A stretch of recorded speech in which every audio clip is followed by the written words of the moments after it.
प्रभु राम देव भगवान अल्लाह खुदा ईश आदि नाम एक ही शक्ति के हैं। वो कैसा है, कहां है, कैसे मिलता है, किसने देखा है? ये प्रश्नवाचक चिन्ह पूर्ण रूप से हटाने के लिए अवश्य सुनिए जगत गुरु तत्वदर्शी संत रामपाल जी महाराज के अमृत वचन, सर्व पवित्र धर्मों के पवित्र शास्त्रों के आधार पर। सत साहिब दर्शकों, जब जीवन में दुख, परेशानियां और बीमारियां हर प्रयास के बावजूद कम न हों, तो इंसान की उम्मीदें टूटने लगती हैं। दर्शकों, मध्य प्रदेश की रहने वाली सानू साहू जी के साथ भी कुछ ऐसा ही हुआ। उन्होंने वर्षों तक देवी देवताओं की परंपरागत भक्ति की, लेकिन सुख और शांति फिर भी दूर ही रही। फिर इनके जीवन में एक मोड़ आया जब इन्होंने संत रामपाल जी महाराज की शरण ली, और वही बना इनके जीवन का टर्निंग पॉइंट। दर्शकों, आज सानू जी का कहना है कि जब से मुझे संत रामपाल जी महाराज द्वारा बताई गई आदि सनातनी भक्ति प्राप्त हुई है, तब से मेरा जीवन ही बदल गया है। जो बीमारियां ठीक होने का नाम ही नहीं ले रही थीं, वो बीमारियां छू मंत्र हो गई हैं। तो दर्शकों, आखिर क्या है वह ज्ञान, वह सच्ची भक्ति जो जीवन के कष्टों को दूर कर सकती है? आखिर क्यों सानू जी संत रामपाल जी महाराज को भगवान बता रही है? आइए जानते हैं सानू साहू जी की कहानी, उनकी अपनी जुबानी। जी नमस्कार। नमस्कार सर। क्या नाम है जी आपका? सानू साहू। सानू जी, कहाँ से आए आप? तहसील किरनापुर, जिला बालाघाट, एमपी। संत रामपाल जी महाराज से नाम दीक्षा लेने से पहले आप क्या भक्ति साधना करते थे? हिंदू धर्म में चलती आ रही सभी देवी देवताओं की पूजा, जैसे दुर्गा जी, गणेश जी, हनुमान जी, शंकर जी, इन्हीं की पूजा करते थे। और जैसे जैसे त्यौहार आते थे वैसे वैसे पूजा करते थे।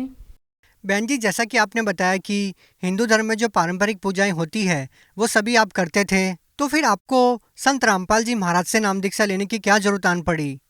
सर, हमारी सबसे बड़ी परेशानी भूत प्रेत की बाधा 2014 से हमको होने लग गई, जिसके चलते हुए हमारी जो सांस की परेशानी, हमको बहुत ज़ोर ज़ोर से सांस लेना पड़ता था सर, जिसकी वजह से हम बेड पर से ऊपर उछलने लगते थे। सांस इतनी ज़ोर ज़ोर से चलती थी हमारी, और हम रोने लगते थे और चिल्लाने लगते थे, और हम बेहोश भी हो जाते थे, और कुछ समय बाद फिर से हमको होश आ जाता था। तो वैसे ही हमारी परेशानी फिर से चालू हो जाती थी सर। ये परेशानी हमको रात में ही होती थी, जिसकी वजह से हम बहुत परेशान थे। 2014 से हम परेशान थे। बहन जी, जैसा कि आपने बताया कि आप जो पूजा साधना करते आ रहे थे, उसके बावजूद भी आपको बहुत सारी परेशानियां थी, भूत प्रेत की बाधा आपको थी, तो आपके जीवन में जो कठिनाइयां थी वो कैसे समाप्त हुई? हमारी बुआ हैं, वो हमारे घर आई थी। उन्होंने संत रामपाल जी महाराज से उपदेश लिए हुए थे, तो उन्होंने ही हमको बताया कि संत रामपाल जी महाराज हैं जिनकी भक्ति करने से सभी प्रकार के दुख, जैसे मानसिक, शारीरिक, आर्थिक सभी दुख दूर होते हैं। तो हमारी परेशानी को देखते हुए उन्होंने हमको बुक दिया और सत्संग देखने को कहा। तो हमने तो बुक नहीं पढ़ी, पर हमारी मम्मी ने 15 दिन बुक पढ़े, और हमने बस 3 दिन ही सत्संग सुने थे। हमने ज्ञान तो कुछ नहीं समझा, लेकिन जो भगत इंटरव्यू देते हैं उसको देखकर ही हमने नाम उपदेश लिया। बहन जी, जैसा कि आपने बताया कि पहले जो साधनाएं करते आ रहे थे उनसे आपको कोई लाभ नहीं मिला, और आपने संत रामपाल जी महाराज का सत्संग सुना, संत रामपाल जी महाराज से नाम दीक्षा ली, आज आप खुद इंटरव्यू दे रहे हैं। तो हम आपसे ये जानना चाहेंगे कि संत रामपाल जी महाराज से नाम दीक्षा लेने के बाद आपको कोई लाभ भी हुआ? हाँ सर, संत रामपाल जी महाराज जी से उपदेश लेने के बाद हमारी 2014 से हमको भूत प्रेत की बाधा थी, वो बिल्कुल ठीक हो गई। परमात्मा ने हमारे ऊपर बहुत दया की, जिससे आज हम बहुत ठीक हैं। 1 महीने के अंदर में हमको टाइफाइड हो गया, हमारा ब्लड 4 ग्राम हो गया। डॉक्टरों ने बताया कि आपको ब्लड लगेगा। हमने वो भी लगवाए और दवाइयाँ भी ली, पर उससे कोई रिलीफ नहीं मिला। फिर हमको इतना विश्वास था कि परमात्मा की भक्ति करने से हम बिल्कुल ठीक हो जाएंगे, तो हमने किसी भी प्रकार की दवाइयाँ नहीं ली और डॉक्टरों के पास भी नहीं गए। फिर 1 महीने के बाद हमने फिर से ब्लड टेस्ट करवाया, तो हमारा ब्लड 11 ग्राम हो गया, जो पहले दवाइयाँ लेने से भी ठीक नहीं हो रहा था। केवल संत रामपाल जी महाराज की बताई हुई सद्भक्ति करने से ठीक हो गया। सर हमको पथरी की भी परेशानी थी। हमने 2 बार पथरी का भी इलाज करवाया, पर दवाई लेते थे पर फिर भी ठीक नहीं होता था। संत रामपाल जी महाराज के बताए हुए भक्ति करने से हमारी पथरी की भी परेशानी ठीक हुई है सर। और हमारा लीवर में भी परेशानी थी हमारे, जिससे हमारा खाना नहीं पचता था और हमारे गले में भी बहुत जलन होता था। हम खाना नहीं खा पाते थे और पानी भी नहीं पी पाते, और हमको हिचकियाँ भी बहुत आती थी, लगभग दिन भर हिचकियाँ आती थी, जिससे हम बहुत परेशान थे। पानी भी पीते थे लेकिन हमारी हिचकी बंद नहीं होती थी। संत रामपाल जी महाराज की भक्ति करने से आज हम बिल्कुल ठीक हैं और हमारे गले में जलन भी नहीं होती। सर हमारी मम्मी भी बहुत परेशान रहती थी। हमारी मम्मी और मैं हमेशा यानी महीने में 15 दिन में डॉक्टरों के चक्कर लगाते थे, और इस वजह से हमारी आर्थिक परेशानी भी ठीक नहीं थी। कुछ पैसे घर में लग जाते थे, कुछ पैसे डॉक्टरों के पास लग जाते थे, उससे हम परेशान हो चुके थे। मम्मी ने भी और हमने साथ में नाम उपदेश लिया और आज वो भी ठीक है और हम भी ठीक हैं। बहन जी, जैसा कि आपने बताया कि संत रामपाल जी महाराज से नाम दीक्षा लेने के बाद आपको इतने सारे लाभ मिले, जबकि पहले जो आप हिंदू धर्म की पारंपरिक पूजाएं करते आ रहे थे उनसे आपको कोई विशेष लाभ नहीं मिला। आप क्या मानते हैं, पहले जो पूजा साधनाएं आप करते आ रहे थे उनसे आपको कोई लाभ नहीं मिला था? क्या कहना चाहेंगे आप? सर जो पहले हम साधना करते थे वो शास्त्र विरुद्ध थी। आज संत रामपाल जी महाराज सभी धर्मों के सदग्रंथों के अनुसार सद्भक्ति बताते हैं, जो शास्त्र के अनुसार है। शास्त्र के अनुसार भक्ति करने से सभी देव देवता अपने आप लाभ देते हैं। बहन जी, जैसा कि आपने बताया कि संत रामपाल जी महाराज से नाम दीक्षा लेने के बाद आपको बहुत सारे लाभ मिले। आज भी लाखों लोग ऐसे हैं जो तरह तरह की साधना करते हैं, उसके बावजूद भी उन लोगों को कोई लाभ नहीं मिलता। तो आप उन लोगों को क्या कहना चाहेंगे, क्या संदेश देना चाहेंगे?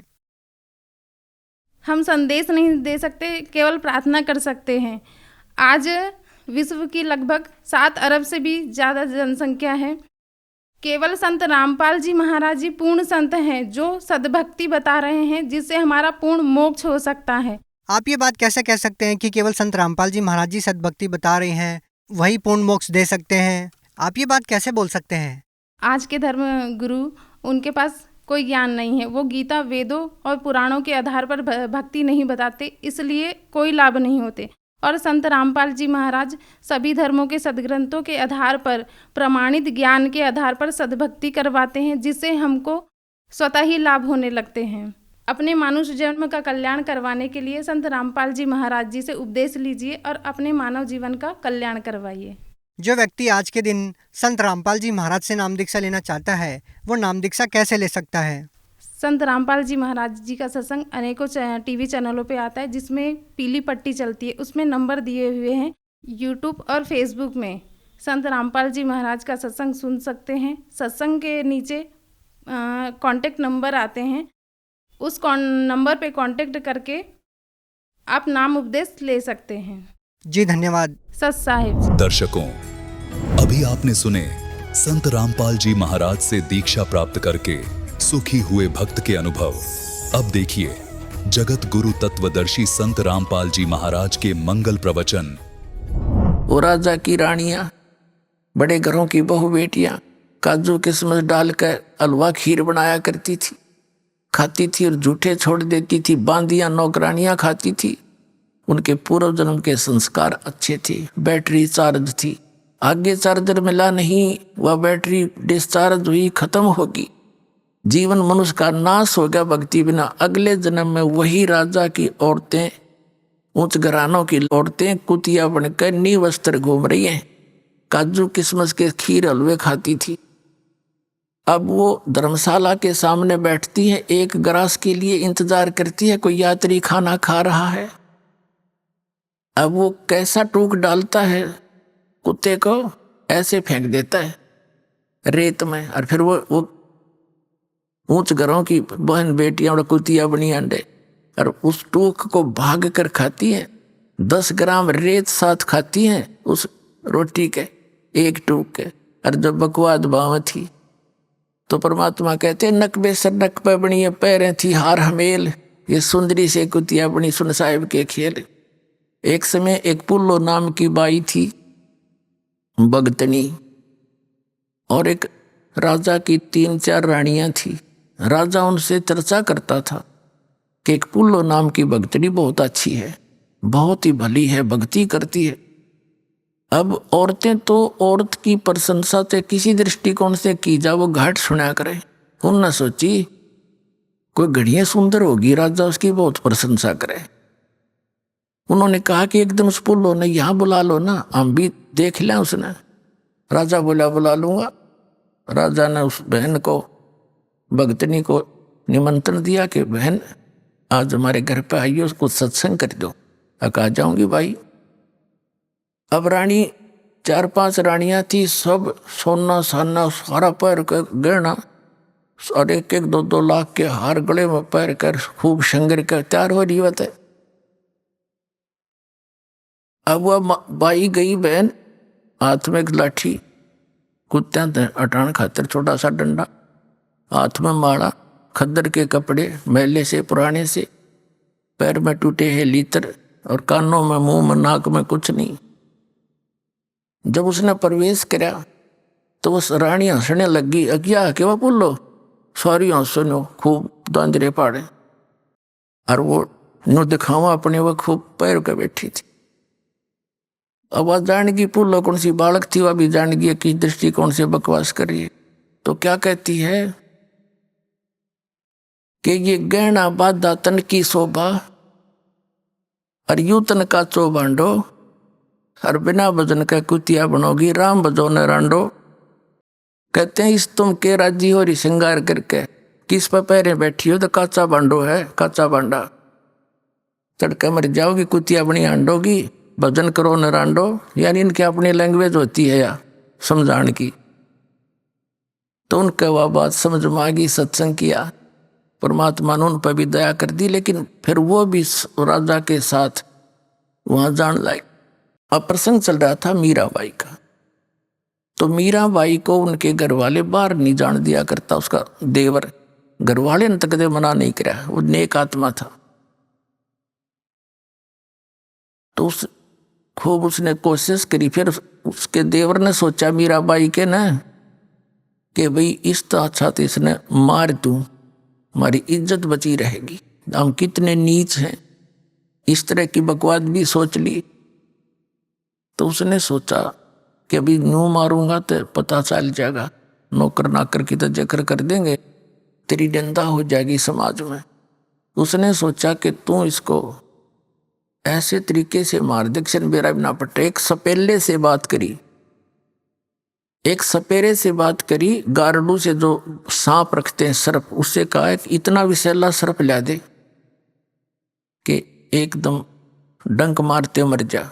उसने पैसे मांग लिए, दे दिए राजा ने, एक सर्प ला दिया और उस सर्प को एक गहनों के डिब्बे में पैक कर दिया और डाल दिया।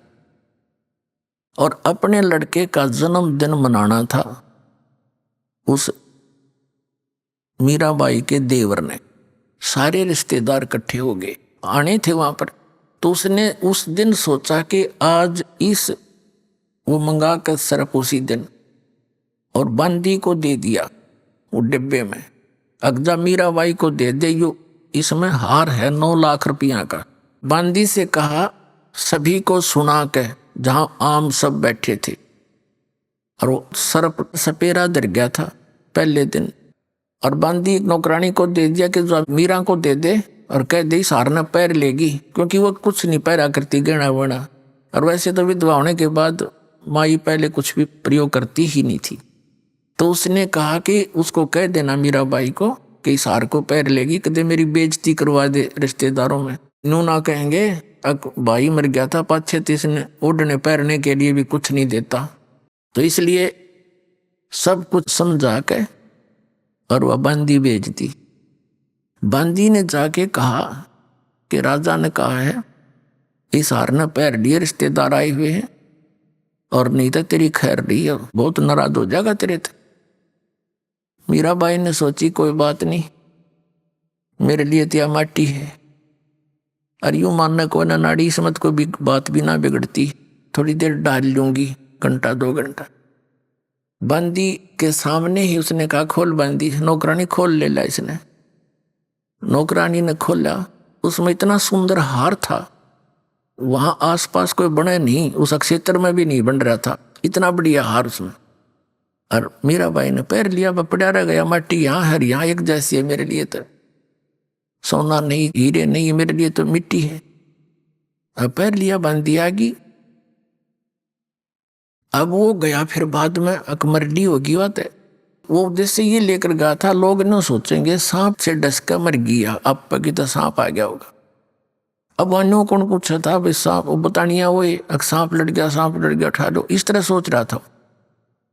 तो थोड़ी देर के बाद वो गया कि वो मर चुकी होगी, और फिर सबको बुला कर कह दूंगा अरे सांप लड़ गया भाई, सांप लड़ गया, बुलाइयो सपेरों को। वो जाकर देखा, दरवाजा खोला, वह हार पहने बैठी। मीराबाई से कहा कि उसके देवर ने कि दुष्टा यही काम करने जाती थी मंदिरों में, देखा ना तेरी पोल खुल गई, कहाँ से लाई ये हार तू, ये हार इतना कीमती हमारे पास भी नहीं है, तू कहाँ से लाई। अब वह मीराबाई आंखों में आंसू बजाई कि तू मुझे मरण भी नहीं देता, मुझे जीने भी नहीं दे रहा, आप ही हार भेजने वाला और मेरे को बदनाम कर रहा है, तू निकम्मे, तने शर्म आनी चाहिए कुछ। वो कहने लगा मैंने कहा भेजा, इस डिब्बे में भेजा तेने हार।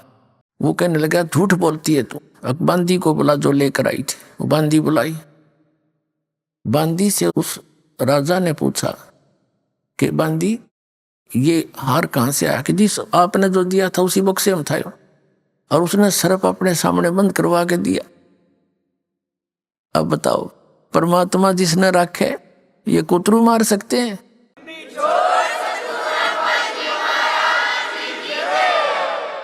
उस सर्प का हार बन गया। अब वो इतने मान बढ़ाई में इंसान इतना अंधा हो जाता है और भूल जाता है भगवान को। राणा ने सोची कि आज तो यह बच गई भाई, क्यों कर बात बनी, आपको इसको फिर देखता हूं। एक दिन क्या किया, एक सपेरा बुलाया उसने, अरे डक में तू के लाया था, अगदी सांप आपके सामने सर्प मैंने डाला। उसने कहा कि अब एक ऐसा विष देते मुझे ला के, एक के घूट में मर जा। वो ऐसा विष ला दिया और मीराबाई के पास गया तलवार लेके, और साथ में विष एक कप के प्याले में डाल के, और कहा मीराबाई इस विष ने पी ले और नहीं तेरी गर्दन काटूंगा, आज तेरी मौत खरी है, कोई सा शरीर स्वीकार कर ले, चाहे तो तलवार से काटूंगा या फिर इस विष ने पी ले। मीराबाई ने सोची तलवार से तो दर्द होएगा और इसने पी लूंगी। उन्हें लेकर प्याला करके मालिक को याद और पी की, और वो खड़ा खड़ा देखे, वो मरी तो कोई ना, आध घंटा हो गया, 2 घंटे हो गए, वह कोई ना मरी। आय हाय, कहते हैं मीराबाई को मारन लागे, जहर का प्याला प्यारे, पीवत ही अमृत हो लाग्या, हो गया सर्द ही यारे, मन तू पावेगा अपना किया रे, भोगेगा अपना किया रे। कहते मीराबाई को मारन लागे, जहर का प्याला प्यारे, और पीवत ही अमृत हो लाग्या, हो गया सर्द ही यारे। कहाँ तो उस विष ने बेचैनी बनानी थी, उसको तड़फाना था, और कहते अमृत की तरह ठंडा कर दिया कलेजा मीराबाई का परमात्मा की दया से।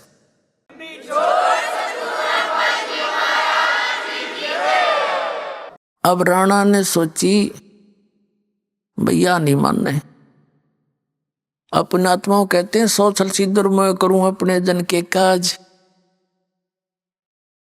परमात्मा कबीर जी बनारस में आए हुए थे और संत रविदास जी चमार जाति में उनके साथ रहते थे, उनके शिष्य हो गए थे। पहले तो रामानंद जी से नाम दिलाया था रविदास जी को परमात्मा ने। स्वामी रामानंद ब्राह्मण थे, उनकी फड़क निकाली थी, उनके अंदर एक विशेष वो नफरत थी, अन्य शूद्र जाति वालों को नाम नहीं दिया करता, उसको सेट करने के लिए आप भी उन्हीं से दीक्षित हुए थे और रविदास जी को भी उनसे दीक्षा दिलाई थी। फिर रविदास जी को पता लग गया था कि जो वस्तु इस परमेश्वर कबीर जी के पास है, रामानंद जी के पास है, तो बाद में वो कबीर जी के शिष्य हो गए थे। तो परमात्मा कबीर जी और रविदास जी उसी नगरी में एक गरीब के घर पे बाहर, उसका घर था, सत्संग कर रहे थे। 1 हफ्ते का सत्संग रख रखा था। सत्संग कराया करते, दिन में भी करते थे, रात को भी करते थे। फिर वहाँ भक्तों ने मिल मिला के एक आश्रम बना दिया था, छोटा सा झोपड़ी, थोड़ा सा बाड़ सी बना लिया था। तो कबीर जी सत्संग कर रहे थे दिन में। मीराबाई गई मंदिर में, साथ में 2-3 उसकी नौकरानियां थी। उसने जाना बंद नहीं किया। तो उन्होंने देखा कि ये क्या भगवान की कुछ चर्चा हो रही है। पहले मंदिर जाती हूँ, मत्था मुत्था टेक का आई अपना क्रिया करके, फिर सोचा चल संतों के दर्शन करती हूँ। साधु दर्शन राम का मुख पर बसे सुहाग, दर्शुनी को होते हैं जिनके पूर्ण भाग। कबीरा दर्शन संत का परमात्मा आवे याद, और लेखे में वाए घड़ी बाकी का समय बर्बाद। तो मीराबाई सहेलियों के साथ वहां चली गई। सत्संग शुरू हो रहा था। परमात्मा बता रहे थे, ब्रह्मा विष्णु महेश ये अजर अमर नहीं है, इनकी जन्म मृत्यु होती है, इनसे ऊपर और परम शक्ति है, उसका संदेशा मैं लेकर आया हूं। अपने आप को छुपा कर परमात्मा ये ज्ञान दे रहे थे। मीराबाई को धक्का लग गया, क्योंकि वो श्री कृष्ण की पुजारिणी थी। अपने आत्माओं, यहां इस तत्व ज्ञान से आपको सब निर्णय हो जाएगा। देखो परमात्मा कबीर जी कहते हैं, पिछले पुण्य से होते हैं पूर्ण हंस मुराद। जैसे ये दास पहले श्री कृष्ण और श्री विष्णु, श्री शंकर भगवान, हनुमान जी, इनका पुजारी था। और जो साधना हम कर रहे थे वो ये दंत कथा थी ये, और इससे भी घर में सारे सुख हो रहे थे। हम ये सोचा थे इन तो हो गए, और हो रहे थे पूर्व जन्म के संस्कारों से, इनसे तो कुछ हो ही नहीं सका था, ये पता लग गया। तो कहते हैं मीराबाई को जहर पिलाया। मीराबाई कृष्ण पुजारिणी थी। अरे श्री कृष्ण तो वो कोई ऐसा चेंज कर ही नहीं सकते परिवर्तन, तो वहां रक्षा भी करी कबीर परमात्मा ने। मीराबाई का जहर का प्याला उसने पिया और उसको ठंडा कर दिया, और वो अनुमान रीति श्री कृष्ण ने कर दिया। और जब वो सर्प का हार बनाया तो परमात्मा ने बनाया कबीर जी ने, वह नु सोच रीति श्री कृष्ण जी ने बना दिया। तो हमने ये पता लगेगा इस बात से कि हम जो साधना कर रहे थे, छोटा मोटा कोई राहत मिले थी, वो भी ये परमात्मा दे रहा था हमारे को, क्योंकि हमारे साथ फिरता है ये। कहते जो जन मेरी शरण है ताका हूं मैं दास, गेल गेल लग गया फिर जब लग धरती आकाश। जो बच्चा गऊ की नजर में यूं साईं को संत, और भक्तों के पीछे फिराइयो भक्त वचल भगवंत। जगत का पेखना पेखा, धनी का नाम ना लेखा। जो सब कुछ कर रहा है उसका तो जिक्र भी नहीं था, और अमीन देवताओं के ऊपर आश्रित थे, न ऐसे कर दिया। ये अपना कुछ नहीं कर सके। श्री कृष्ण जी के सामने पूरा यादों को लड़का मर गया कट के, और नहीं बचा सके। तो मीराबाई को बड़ी चिंता हुई कि श्री कृष्ण से ऊपर भगवान बतावे। दुख हुआ, लेकिन किस्मत जाएगी। प्रसन्न किया महाराज जी, जो आप बात बता रहे हो या मेरे गला उतरा को नहीं। कबीर परमात्मा बोले बेटी सच्चाई तो सच्चाई होती है, आपके गले उतरे चाहे ना उतरे। आप किसकी पूजा करती हो? कि श्री कृष्ण की। श्री कृष्ण से ऊपर मैं नहीं मानती किसी। परमात्मा बोले बेटी ये देवता झूठ नहीं बोला करते, इनमें इतनी खासियत होती है। और तू नो कह रही है कृष्ण जी मेरे बात करा करने। श्री कृष्ण जी तो पूछ लिए तू, इनसे ऊपर के सता है कि नहीं। अब मीराबाई ने हृदय से याद किया, श्री कृष्ण प्रगट हुए और उन्हें पूछा भगवान आज मैंने संतों का सत्संग सुना है, और सत्संग संत झूठ नहीं बोला करते, इतना तो मैं मानती हूँ। आप सच्ची बताना, क्या आपसे भी ऊपर कोई भगवान है? श्री कृष्ण जी ने कहा कि भगवान तो है मीराबाई, लेकिन वो मिला नहीं, तेरी ट्राई भी व्यर्थ है। हमने खूब ट्राई कर ली, उसके दर्शन नहीं हुए। अब मीराबाई का तो धक देसी हुई, भाई सारी सच्ची बात है, कोई और है परमात्मा। अगले दिन जाकर चरणों में पड़ी और कहा महाराज जी मेरा पेटा भर दिया आपने, मेरा विश्वास संतोष, मुझे विश्वास हो गया कि इनसे ऊपर कोई शक्ति है, भगवान ने स्वयं बता दिया। अब मेरा कल्याण कराओ। परमात्मा ने बताया बेटी ये खुद नासवान है, इनकी पूजा करने से जन्म मृत्यु तुम्हारा मिटे नहीं। उस अमर परमात्मा की भक्ति मिलेगी जब जन्म और मरण मिटेगा, उसकी भक्ति हमारे पास है। तो परमात्मा कहते समझदार तो संकेत तो है भाई, और फिर भी कोई ना माने तो उसके ऐसा मूर्ख नहीं। तुरंत पुरानी संबंध तोड़ दिए कृष्ण से, कि नहीं हमने मोक्ष चाहिए, और कहा जी दीक्षा दे दो मुझे तो कल्याण चाहिए, या तो तेरा दुख देख रही हूं मैं। तो परमात्मा ने देखा कि यह ठाकुरों की लड़की, इसको देखते हैं इसके अंदर कितना भगवान की चाह है, या समाज में लोक लाज में या अंधी हो रही है। जब तक ये लोक लाज और कुल की मर्यादाओं में बंधित है प्राणी, भगवान उसको पूरा लाभ नहीं दे सकता। तो परमात्मा ने कहा कि जा बहन बेटी उससे नाम ले ले। रविदास जी की तरफ संकेत कर दिया। रविदास जी उस समय चमार जाति में, कबीर साहब जुलाहा जाति में। चमार जाति उस समय ज्यादा अछूत मानी जाती थी, क्योंकि उनका कर्म ऐसा था जैसे पशुओं की खाल उतारनी और फिर उसको साफ करना, धोना, मांजना और फिर जूते बनाने। तो उसमें कपड़े का लागे बिना रहे कोई ना, साबुन सुबन था कोई नहीं। तो उनके मैल मूल मक्खी उक्खी लगी रहती। तो जो दूसरी ऊंच जाति के उन्होंने कहा भाई दूर बैठ जा मक्खी आवे। तो धीरे धीरे वो अछूत का रूप धारण कर लिया कि ना दूर रहे, वहां छुए ना। तो उस जाति में रविदास जी और मीराबाई ठाकुर जाति में, ठाकुर भी सबसे श्रेष्ठ माना करते राजस्थान में। राजस्थान के अंदर जाटों को भी शूद्र माना जाता था, इतनी प्रभुता थी ठाकुरों की। तो उस समय ऐसी सती थी मैं, और कहा बेटी जा रविदास से उस महाराज का नाम ले ले। और मीराबाई बैठ की जाके रविदास को कही रखा था तू पहले नो बताइए मैं कौन हूं, और फिर बताइए इसने मंत्र। उनकी सोची बुद्धि चाल थी कबीर साहब की, रविदास की। रविदास जी ने कहा बहन बात सुन, तू ठाकुरों की बेटी है, बहन है, बहू है, और मैं एक चमार हूं जाति का, और आज तू नाम ले लेगी और कल न तेरे को लोग पता नहीं क्या क्या कहेंगे, और तेरे मन में दोष आ गया ना, फिर गुरु शिष्य का नाता टूट जाएगा। मीराबाई बोली महाराज जी मैं आपकी बेटी, आप मेरे पिता, बाढ़ में जाओ संसार, मैंने नाम दो, मैं तो कल्याण करवाऊंगी। उसी से मैं नाम दे दिया। अब पहले तो वो मंदिर में जाती थी दिन में, परमात्मा फिर रात को भी सत्संग करते थे, क्योंकि सभी दिन में काम कर लें, रात में मजदूर लोग सत्संग सुन लें। तो मीराबाई फिर रात्रि में जाने लगी सत्संग में, भाई गुरु जी यार दर्शन करेंगे हम तो।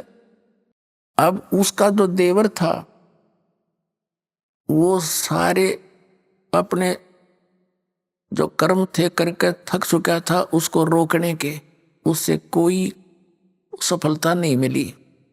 फिर उसने सोचा था कि लड़की अपनी माँ की बात मान लेती है। उसने अपनी मौसी को बुला करके, मीराबाई की माँ को बुला करके उसको समझाया था कि इसने समझा दे, अपने घर बैठ कर भक्ति कर ले, इसने हमारी इज्जत का नाश कर दिया। मीराबाई की माँ ने समझाने की चेष्टा की थी कि बेटी वहां ना जाया कर, इज्जत का नाश हो गया। और चमार जाति का बताओ तने तो सारी ये बात बिगाड़ दी।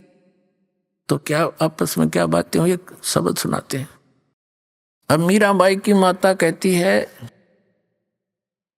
सत्संग में जाना मीरा छोड़ दे, सत्संग में जाना मीरा छोड़ दे, आए मारी लोग करें तकरार, सत्संग में जाना मीरा छोड़ दे, आए मारी लोग करें तकरार, सत्संग में सत्संग में जाना मेरा ना छोटेरी, सत्संग में जाना मेरा ना छोटे, हारी चाहे जड़ के मरो सन सारे, सत्संग में जाना मेरा, हारी चाहे जड़ के मरो सन सारे, सत्संग में जाना मेरा ना छोटे।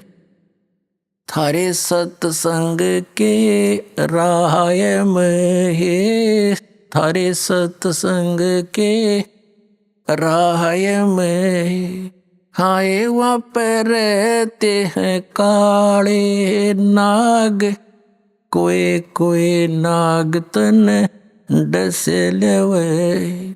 हाय वहाँ पर रहते हैं काले नाग, कोई कोई नाग तन डस लेवे। जब गुरु मारे मेरे करी, जब गुरु मारे मेरे करी, हारी वे तो सर पे गंडे वे बने जावे। सत्संग में जाना मेरा ना छोटेरी, हारी वे तो सर पे गंडे वे बने जावे। सत्संग में जाना मेरा, थारे सत्संग के राय में, थारे सत्संग के राय में आए वहाँ पर रहते हैं बबरी शेर, कोई कोई शेर तन खा लेवे। आए वहाँ पर रहते हैं बबरी शेर, कोई कोई शेर तन खा लेवे। जब गुरु मारे मेरे करी, जब गुरु मारे मेरे करी, हारी वे तो शेरों के गिद्दड़ बने जावे। सत्संग में जाना मेरा ना छोटेरी, हारी वे तो शेरों के गिद्दड़ बने जावे। सत्संग में जाना मेरा ना छोटेरी।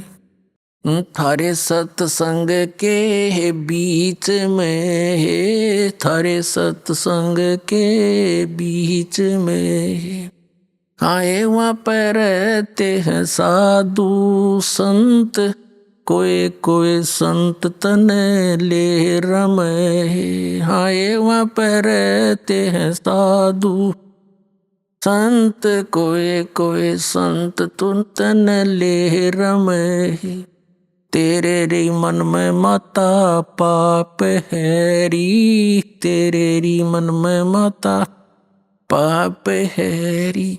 वो संत मेरे माँ बाप हैरी, वो संत मेरे माँ हैरी। हारी ये तो कर देंगे बेड़ा पार, सत्संग में जाना मेरा ना छोटेरी।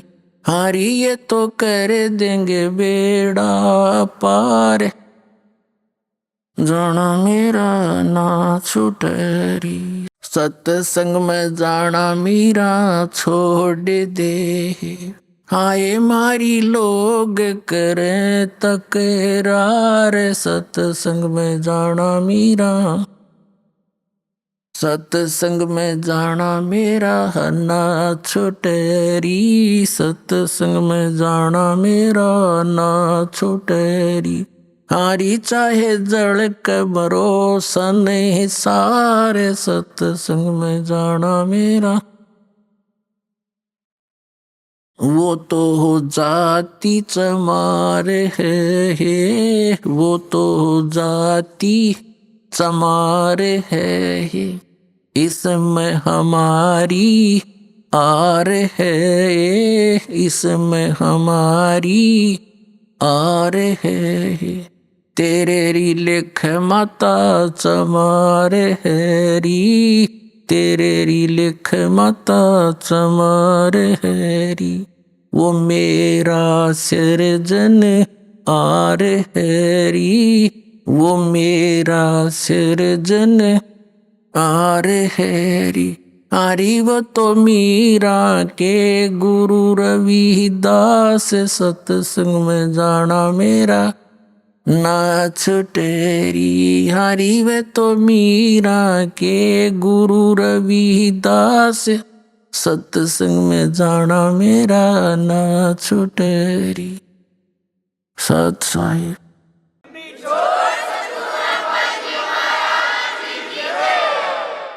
अपने आत्माओं, वैसे तो मीराबाई जी का और भी आगे बहुत बड़ा कथन है, क्योंकि आप जी ने अभी इनकम्प्लीट स्टोरी सुन रखी है सारी ही सारी। आगे क्या हुआ, मीराबाई जी को बहुत तंग किया करते थे। मीराबाई ने सोचा ये रोज दुखी रखे, ज्ञान ऐसा मिल गया है, अपनी भक्ति कहीं और कर लूंगी, परमात्मा साथ रहेगा, गुरु जी ने कह रखे। तो मीराबाई घर त्याग कर चल पड़ी। आगे जाकर क्या देखा, एक साधु था, संत, और वो नकली डुप्लीकेट संत था, ड्रामा करता था, कैसे गुफा में रहता था। और वहां उसके लिए एक प्रसिद्ध था कि भाई वो संत औरत के दर्शन नहीं करता। मीराबाई गई, वहां कुछ भक्त बैठे थे गुफा में, शाम के समय आता था, उसने कोई समय फिक्स कर रखा था अपने दर्शन देने का। तो उन्होंने पूछा मीराबाई से कि कैसे बैठे हो भक्तों। उन्हें बताया बहन ऐसे ऐसे एक संत है, उसके दर्शन करेंगे। वो बोली मैं भी दर्शन करूंगी। मीराबाई से उन्होंने कहा कि नहीं, वो औरतों को दर्शन नहीं देता, पुरुष पुरुषों को देता है।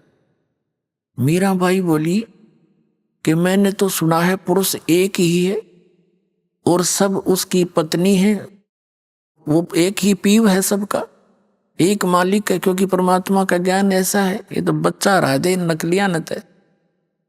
तो नो बोली भाई मैं तो दर्शन करके जाएंगी जब दूसरा भगवान आड़े बैठे थे। पुरुष अगर यही है तो फिर मैंने धक्के खाने की क्या जरूरत है। जब यू पुरुष है, यू परमात्मा है, तो बैठी मैं तो उसके दर्शन करके जाएंगे। उसके पास संदेश आ गया, एक बाई है और ऐसे ऐसे कह रही है। उसके भी कान खड़े हो गए, अगर मैं दर्शन करके जाएंगे। वो आ गया बाहर। मीराबाई बोली भाई मैंने तेनू सुना, तू क्या है, इस शरीर से पुरुष मानता अपने आप को। कल मृत्यु कब जाकर फिर कहाँ गया तेरा पुरुष पड़ा, डले डोन लग रहा, आ मेरी गेल तेने संत मिलाऊंगी। उसकी भी चौन तोड़ दी। अरे पुरुष तो कोई एक है और तू नफरत करता औरतों से, तो क्या आत्मज्ञानी है फिर। पुणात्माओं जैसे पहले सांग हुआ करते गांव में, पुरुष ही स्त्री का रोल करके राजा रानी बना करते थे और डांस डोंस करते थे। तो एक लड़का दूसरे साथी के साथ वो सांग देखने चला गया। वो लड़की का रोल कर रहा था, अभिनय कर रहा था। लड़का छोटा सा 15-16 साल का, दाढ़ी मूछ नहीं थी, सिर पर बाल रखे हुए थे औरतों वाले, वो उसका वही प्रोफेशन था। तो दूसरा जो पहली बार गया था वो कह रहा था देख कितनी सुंदर लड़की है, कैसा डांस कर रही है। उसका साथी कहता यह लड़की नहीं है, ये लड़का है। ना तुझे नहीं मालूम। जब उनका स्वांग समाप्त हो लिया, अपने जहां वो डेरे में डटे हुए थे वहां गए। उसने उतार कर अपने आर्टिफिशियल सारे पार्ट रख दिए एक तरफ, और कच्चे कच्चे में खड़े बाल बाल ऊपर थे। तब उसका समझ में आ गई सच में जो तो भाई लड़का ही था, लड़की नहीं थी। अगले दिन जब उसने सांग सुना उसमें लड़की नहीं दिखी, उसने लड़का दिखा था। परमात्मा कहते हैं आत्मज्ञान भी नहीं नकलियों ने औरत और पुरुष मंत्र मानते हैं। यू तो ऊपर एक स्वांग है स्त्री और पुरुष का, ये कपड़े उतरेंगे जब एक ही तत्व है दोनों का। तो क्या कहा तू पुरुष है, तो उस डले डोए था उसकी भी चौन तोड़ी। फिर वृंदावन में जाकर रहने लगी। वहां पहुंचे परमात्मा कबीर जी अन्य रूप बना के, क्योंकि ये परम पिता हमारे हैं। अब वहां से निकाली और फिर परमात्मा ने क्योंकि प्रथम मंत्र दिया, ये जो आपको देते हैं वह खुश होगी कि मंत्र तो वो मिलते जुलते हैं जो हमें चाहिए थे, वो आसानी से ग्रहण किया उसने। फिर वहां पहुंच गए अन्य रूप बना के, चर्चा करने लगे, बात चलाते रहे। फिर मीराबाई से कहा कि इस मंत्र तो बात ना बने, वो तो सतनाम चाहिएगा 2 अक्षर का, और सार नाम, जब मोक्ष होगा बहन तेरा। फिर उसका समस्या आ गई कि गुरु नहीं बदला करते। परमात्मा बोले जो उस संत ने नाम दे रखा है वो बिल्कुल ठीक है, लेकिन वो प्राइमरी क्लास तक का है। अरे अगली क्लास में चलेगी तो वो तो बहन आगे पढ़ाई पढ़नी है पड़ेगी तने, वह समझ गई। तब परमात्मा कबीर जी ने उनको दीक्षा दी, तब उस बाई का मोक्ष हुआ। अब युवती गाटा जोड़ रहे थे, कृष्ण जी के गुण गाया करती, वह मोक्ष होगी। कृष्ण का मोक्ष कोई ना, मीराबाई का कहाँ से होता। अब उस बहन ने, उस विधवा बहन को भगतनी ने बताया कि बहन दुनिया की नहीं मान्या करते, यदि मीराबाई लोक लाज करती आज गदी बनी आंडो और सब कुछ तोड़ के बंधन भगवान की भक्ति करगी, दुनिया गुण गाओ उस बेबे का बहन का। और देख ले, तू सोच ले, यह बात उस विधवा बहन के समझ में आएगी। भाई समाज तो वो भी ना जीने देता, यार तेरे ते भी बकवाद कर रहे हैं ये चाचे ताऊ इसके छोरे के। कभी नो कह तू वहां खड़ी देखी थी, तू वहां ऐसे क्यों गई थी, ये तो फिर भी पीछे पड़े रहे, चल देखी जाएगी। परमात्मा साथ देता जब ऐसे दृढ़ निश्चय से चलते हैं। अब उसने जाकर सत्संग सुना, दीक्षा ले ली और उसका तो जीवन बदल गया। सारे दिन रोया करती, अपना ठीक है अपनी कर नहीं पाओगा, बेटा है बेटा अपने स्थान पे, ना मानता मैं क्या करूं। लेकिन एक अर्ज रखा करती गुरु जी के पास कि महाराज जी लड़का बिगड़ गया और शराब पीवे है, मानता नहीं कहे की। परमात्मा बोले बेटी तू हिम्मत करके लगी रहना, हिम्मत ना हारिए, आन देश में परमात्मा के पास सारे तरीके होते हैं, पर तू दृढ़ रहना। अभी आपने सुने संत रामपाल जी महाराज के मंगल प्रवचन। आइए अब सुनते हैं संत रामपाल जी महाराज से नाम दीक्षा लेकर सतभक्ति करके अद्भुत लाभ प्राप्त करने वाले अनुयायी के विचार। दर्शकों, मनुष्य अपने जीवन में अनेकों भक्ति साधनाएं करता है और हमेशा इस उम्मीद में रहता है कि यदि मैं भक्ति साधना करूंगा, मेरा इष्ट देव मेरे सारे दुखों को मिटा देगा। लेकिन दर्शकों, क्या हो कि अनेक भक्ति साधना करते हुए भी साधक को राहत न मिले और बजाय इसके समस्याएं उसे अपने चंगुल में जकड़ लें। ऐसी ही एक कहानी है सोनीपत के रहने वाले रामगोपाल जी की। रामगोपाल जी हिंदू धर्म में प्रचलित सभी भक्ति साधनाएं किया करते थे और शिव जी को इष्ट रूप में पूजते थे। रामगोपाल जी ने 32 वर्षों तक कावड़ चढ़ाई, बालाजी के दर्शन किए और कई अन्य उपासनाएं भी की, लेकिन फिर भी इनको कोई लाभ नहीं हुआ। लाभ तो छोड़ो, इनकी पत्नी को कैंसर जैसी गंभीर बीमारी हो गई। इन सभी घटनाओं से रामगोपाल जी पूर्ण रूप से टूट चुके थे और इनको भूत प्रेत की समस्याओं ने भी घेर लिया था। राहत पाने के लिए इन्होंने हर संभव प्रयास किया, लेकिन फिर भी इन्हें कोई राहत नहीं मिली। आज रामगोपाल जी का कहना है कि जब से मैंने संत रामपाल जी महाराज से नाम दीक्षा ली है, तभी से मेरा जीवन पूर्ण रूप से बदल गया है। मैं आज पूर्ण रूप से सुखी और स्वस्थ हूँ। संत रामपाल जी महाराज का मैं किन शब्दों में धन्यवाद करूं, वह शब्द मेरे पास नहीं है। आइए जानते हैं कि रामगोपाल जी आखिर ऐसा क्यों कह रहे हैं। सुनते हैं रामगोपाल जी की कहानी उन्हीं की जुबानी। नमस्कार सर। सत साहिब। सर क्या नाम है आपका? सर मेरा नाम रामगोपाल दास है। सर कहाँ से आए हैं आप? सर मैं सोनीपत ज्ञाननगर से आया हूँ। सर आपने संत रामपाल जी महाराज से नाम दीक्षा कब ली? सर मैंने संत रामपाल जी महाराज से दीक्षा सन 2013 में ली थी। उससे पहले हमारी भगतमती ने और मेरी छोटी बिटिया ने सन 2011 में संत रामपाल जी महाराज से नाम और दीक्षा ली थी। सर संत रामपाल जी महाराज से नाम दीक्षा लेने से पहले क्या आप कोई भक्ति साधना भी करते थे? जी सर, हम बहुत ही भक्ति साधना करते थे। उससे पहले मैं लगातार 30-32 वर्ष तक ये शिवजी की कांवर वगैरह भी लेके आया।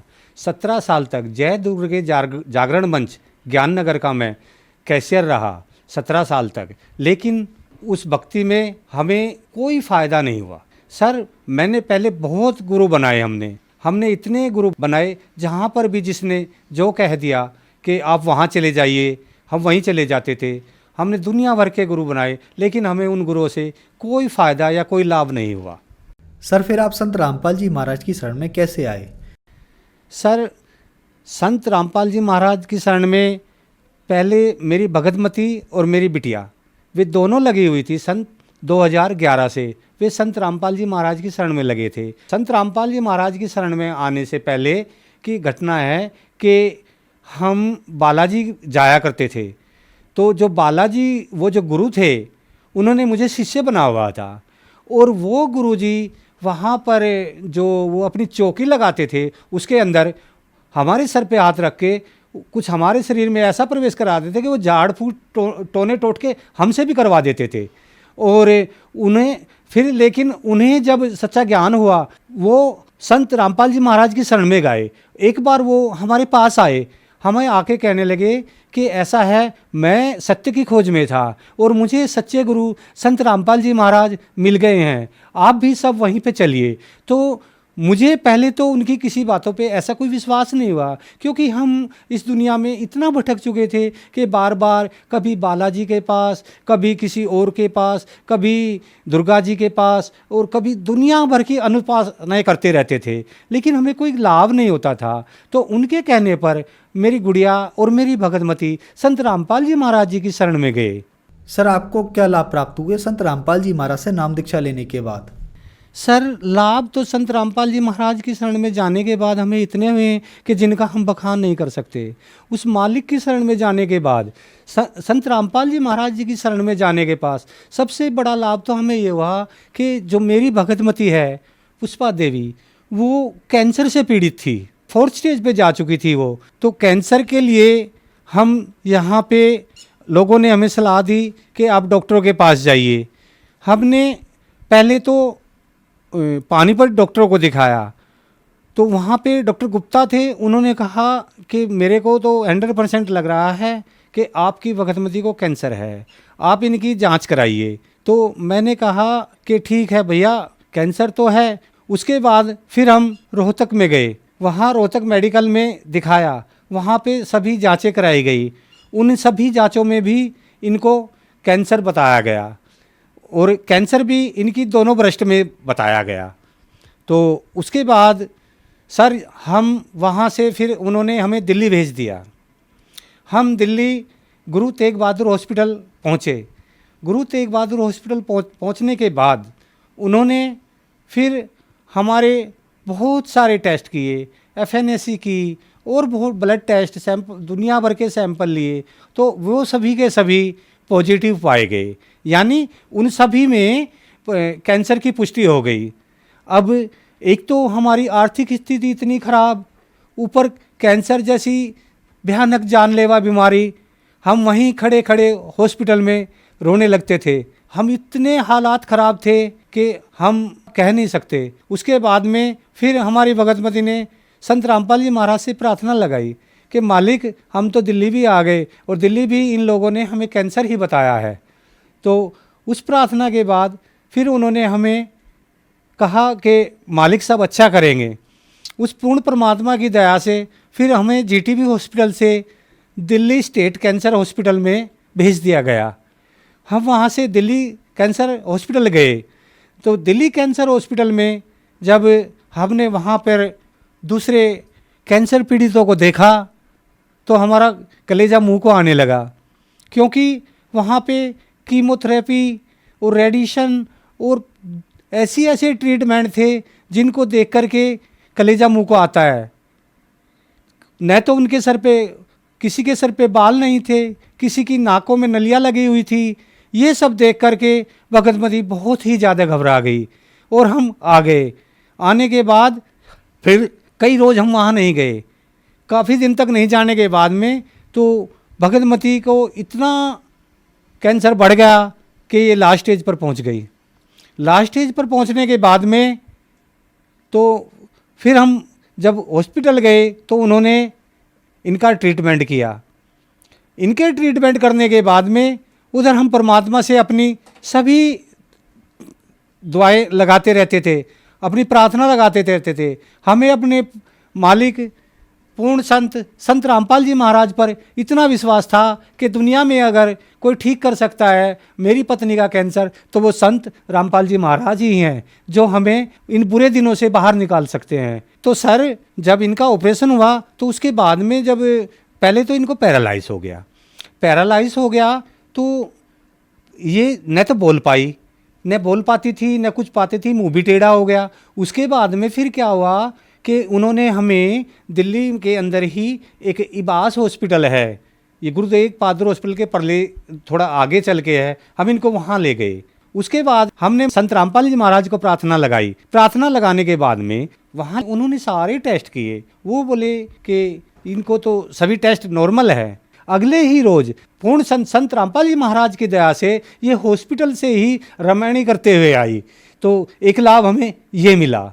और उसके बाद में जब हम इनके टाके कटवाने के लिए गए तो जैसे ही ये अंदर टाके कटवाने के लिए माइनर ओटी में घुसी तो वहाँ पे जिस डॉक्टर ने इनका ऑपरेशन किया था, डॉक्टर सौरभ हैं वो, डॉक्टर सौरभ से तो जब हमने उनको देखा तो उनका नीचे का शरीर तो एक डॉक्टर की था, लेकिन ऊपर का शरीर जितना था मेरे पूर्ण संत रामपाल जी महाराज का बिल्कुल वही शरीर मैं देखकर चौंधिया गया कि ये मेरे गुरुजी मेरे हॉस्पिटल में क्या करने आ रहे हैं। मैं जैसे ही उधर गया, डॉक्टर अंदर जा चुके थे। उसके बाद में मैं अपनी सीट पर बैठ गया। तो अपनी सीट पर बैठ गया तो उसके बाद में फिर अंदर भगतमती से मेरे परमात्मा पूर्ण संत रामपाल जी महाराज डॉक्टर के रूप में बातें कर रहे थे। तो इन्होंने पूछा कि मैं कब तक ठीक हो जाऊंगी, मेरे टाके कटेंगे, इनमें क्या कुछ होएगा। उन्हें कहा, पुष्पा जी जो आपको कैंसर था वो तो आपका चला गया, और क्या आप नहीं चाहते, मुझे तो और भी बहुत काम करने हैं, मैं कहीं दूसरी जगह भी जाऊंगा, और इस दुनिया में तो रावण कैसे रणधीरम भी नहीं रहे, तो आप जो है भक्ति पे लगे रहो, परमात्मा सब ठीक करेंगे। जो ही मेरी भगतमती माइनर ओटी से टाके कटवा के बाहर निकली तो इन्होंने मुझे बताया कि आज तो अंदर ऐसा ऐसा हो गया कि डॉक्टर सौरभ वही सारी बातें कर रहे थे जो हमारे गुरुजी संत रामपाल जी महाराज जी करते हैं। मैंने कहा ये तो अचंबा हो गया। आज मैंने भी ऐसा ही देखा। जब अंदर डॉक्टर ओटी में गए, पैरों से ऊपर का शरीर पूर्ण संत रामपाल जी महाराज का था, वही सफ़ेद बाल, वही क्लीन शेव चेहरा उनका, और मैं सफ़ेद कुर्ते पजामे में देख के डॉक्टर सौरभ को मुझे इतना अचरज हुआ कि डॉक्टर सौरभ तो हमेशा पैंट और शर्ट में आते हैं, आज ये ऐसा कैसे आ गए। तो मेरी भगतमती ने जब ये सब बातें बताई तो मुझे इतना विश्वास हो गया, हे बंदी छोड़, आपने हमारी कहाँ मदद नहीं कर, आप हमारी मदद करने के लिए हॉस्पिटल में भी आ गए। तो सर वो जो रिपोर्टें हैं जिनमें डॉक्टर ने इनको पूर्णतः 4th क्लास का कैंसर घोषित कर दिया था, वो रिपोर्टें मैं आपको दिखा रहा हूँ, मैं इस समाज को दिखाना चाहता हूँ। वो ये रिपोर्टें हैं, ये देखिए, इसके अंदर बिल्कुल ब्रेस्ट कैंसर घोषित किया हुआ था। आज मैं इस सर्व समाज को दिखाना चाहता हूँ कि वो रिपोर्ट जो आपने पहले देखी है वो रिपोर्ट मेरी भगतमती की है, जिसमें इनको 4th क्लास कैंसर था, जहाँ से इंसान कभी नहीं बचता। और आज ये जो रिपोर्टें हैं ये भी मैं समाज को दिखा रहा हूँ कि ये बिल्कुल नॉर्मल है। आज उस पूर्ण संत रामपाल जी महाराज की दया से ये बिल्कुल स्वस्थ हैं। ये सारी नॉर्मल रिपोर्टें हैं। अब देख लीजिए, मैं समाज को दिखाना चाहता हूँ, ये समाज को आईना है। एक लाभ हमें सबसे ज़्यादा जो हुआ, घर के अंदर भूत प्रेत की इतनी बुरी व्याधा थी कि जिसका मैं वर्णन नहीं कर सकता। संत रामपाल जी महाराज की शरण में आने से पहले इनको इतनी भूत प्रेत की बात आती थी। कोई तो इनको कहता था इनको सिरकटा प्रेत है, कोई कुछ कहता था, कोई कुछ कहता था। उसके लिए हम पता नहीं, जिसने हमें जहाँ भी बता दिया, कभी बरेली, कभी गाजियाबाद, कभी बालाजी, सब जगह हम जाते रहते थे। और जब हम इनको इतनी भूत प्रेत की व्याधा थी कि एक बार इन्होंने भूत प्रेत की व्याधा के कारण तेजाब पी लिया। तेजाब पीने के बाद में मैं अपने काम से घर पे गया हुआ था, दुकान पे गया हुआ था, और ये जो है ये घर पे थी। तो इन्होंने जब तेजाब पी लिया तो मुझे पता चला। मैं वहाँ से आया, आने के बाद में ये बेहोश घर में पड़ी थी। इनको लेकर के मैं जनता हॉस्पिटल सोनीपत में गया। वहाँ पर डॉक्टर रावल और डॉक्टर खुराना थे। डॉक्टर रावल और डॉक्टर खुराना ने इनको कह दिया कि नहीं ये नहीं बच पाएंगी, आप इनको ले जाइए, रोहतक ले जाइए। मैंने कहा नहीं सर, आप ट्रीटमेंट करिए, मरेंगी मर जाएंगी, जिंदा रहेंगी जिंदा रह जाएंगी। वो भूत प्रेत व्याधा के कारण ये 15 दिन हॉस्पिटल में रही। फिर उसके बाद हम इनको घर लाए। उसके बाद में इन्होंने क्या कहता था, कई सारे अनाप शनाप काम ये करते रहती थी।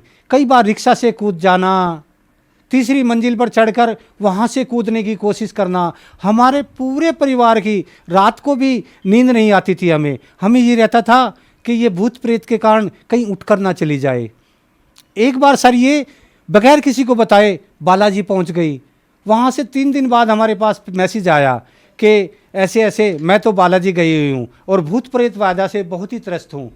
वहाँ पर हमने दुनिया भर के हवन कराए, कोई हमसे 11,000, कोई हमसे 21,000, कोई 5,000, जैसे कोई मांगता था सर हम वही दे देते थे, लेकिन हमें फ़ायदा कुछ नहीं होता था सर।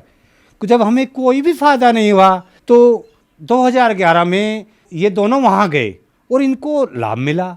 फिर मैंने भी जाना शुरू किया, मैं जाता था, चला गया, सत्संग देख के आ गया।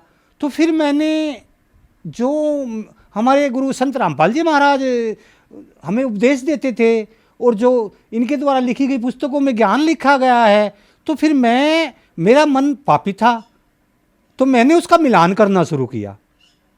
तो मैंने जब अपना धार्मिक ग्रंथों में मिलान किया तो वो सब एच सही था। तो फिर मैं परमात्मा की शरण में 2013 में चला गया, दोनों बच्चे भी वहाँ पे चले गए। अब हम पूरा परिवार संत रामपाल जी महाराज की शरण में है। जब मेरी धर्मपत्नी वहाँ पे गई तो वहाँ पे जाने के बाद में जो इनकी भूत प्रेत की व्याधा थी वो बिल्कुल ऐसे हो गई जैसे इनको कुछ हुआ ही नहीं था। आज इनको न तो कोई भूत प्रेत की व्याधा है, न हमारे परिवार में किसी किस्म का कोई कलेश या द्वेष, अभी कुछ नहीं है। आज ये बिल्कुल उस भूत प्रेत की व्याधा से बिल्कुल ठीक है। संत रामपाल जी महाराज की शरण में जाने के बाद में इनको भूत प्रेत की या किसी किस्म की कोई व्याधा नहीं रही। पहले मैं क्या था कि मैं भी दुर्व्यसनों में फंसा हुआ था, बीड़ी सिगरेट भी पीता था, कभी किसी ब्याह शादी में कहीं पे मैं थोड़ा बहुत ड्रिंक भी किया करता था।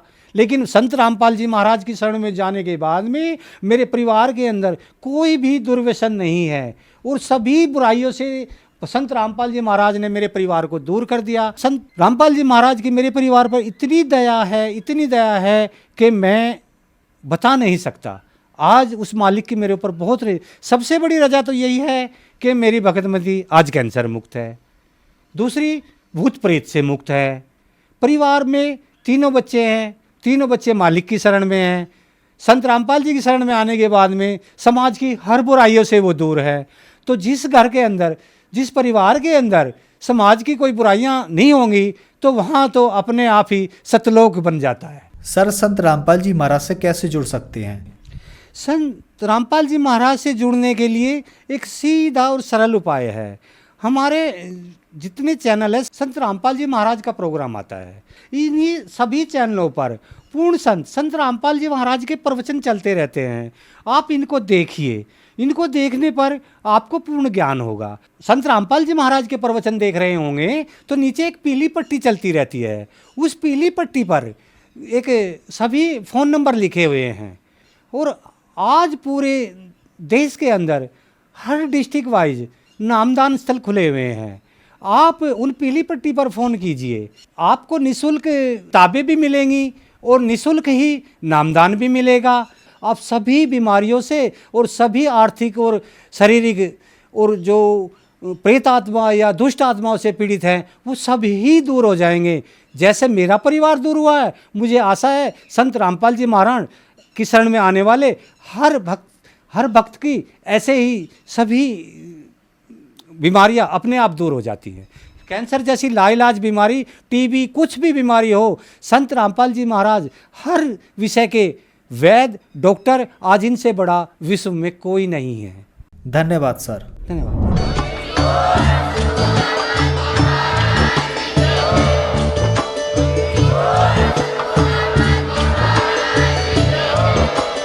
आप सुन रहे थे जगत गुरु तत्वदर्शी संत रामपाल जी महाराज जी के मंगल प्रवचन। अधिक जानकारी के लिए विजिट कीजिए हमारी वेबसाइट www.jagatgururampalji.org। संत रामपाल जी महाराज जी के शुभ आशीर्वाद से पूरे विश्व भर में 500 से भी ज्यादा नाम दीक्षा केंद्र हैं, जिन पर संत रामपाल जी महाराज जी द्वारा ऑनलाइन निःशुल्क नाम दीक्षा दी जा रही है। अपने नजदीकी नाम दीक्षा केंद्र का पता करने के लिए संपर्क करें 8222880541।